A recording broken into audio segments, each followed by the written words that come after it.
We know that over the past two postseasons now, we've seen the Warriors down 2-1 in a series, twice last year in the semis and in the finals.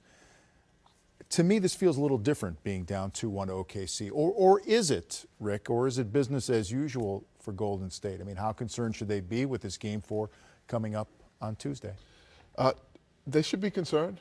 They should be concerned, but they should also be confident that when played the right way, when played like the Warriors have played all season long, that there's enough in that locker room to have the tables turn, as we just saw in Game 2. Right? We've seen the tables turn and swing both ways in this series, but what we do know is that the margin for error with a 73-9 team sometimes is greater, maybe, in the case of the matchup between these two teams in the regular season. The Warriors had no reason to really fear the Oklahoma City Thunder based on the fact that they've been able to come back at any point in time and win on their floor. And I think if they needed any reason to get to that place of adding a little more respect and fear in this opponent, it was after the night. So I'm interested in Game 4, to say the least. Warriors have lost every Game 3 this year. Last year, they lost 2 of the 4 Game 3s. We mentioned the Memphis series and we mentioned the Cleveland series. But what is interesting is that the Golden State Warriors at that time were not the Golden State Warriors that we know now. They were on a quest to find out if they were a championship team. They were willing to do the things and sacrifice the things that needed to be done in order to give themselves that opportunity. They have defined themselves. I think the question that we can ask, Vince, quite honestly, is OKC. Is there the difference in OKC that's necessary to take down Golden State? There's 2 ways you can go about it. For Golden State, going into Game 4, you think about it this way.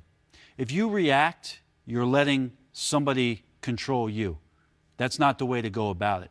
If you respond, you're letting a team know that you're in control. And I think that's the fascinating part of where we are in this series, with Golden State stepping on the floor in a couple of nights to face this team again. So responding, now Golden State almost to a man, Bones, said it was on us. We took quick shots.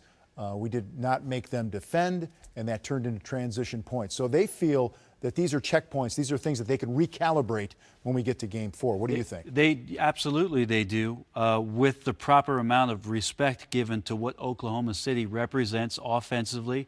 And in terms of what Rick's been talking about, this team is the most athletic, dangerous, explosive team that we have in the game. This is the reason why all the analysts who were talking about OKC being a dangerous team in the playoffs, if they started to focus on defense, could be somebody you don't want to face, and why they were probably more of a tough matchup for Golden State as opposed to San Antonio, because San Antonio can't produce offensively how it is that Oklahoma City can, with Russell and Kevin Durant being as dynamic as they are offensively.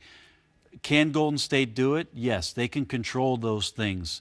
Now, can they control those things to the point where they're on fire shooting the basketball and everybody's on that night and they get back to what they are in terms of their consistency with the offense?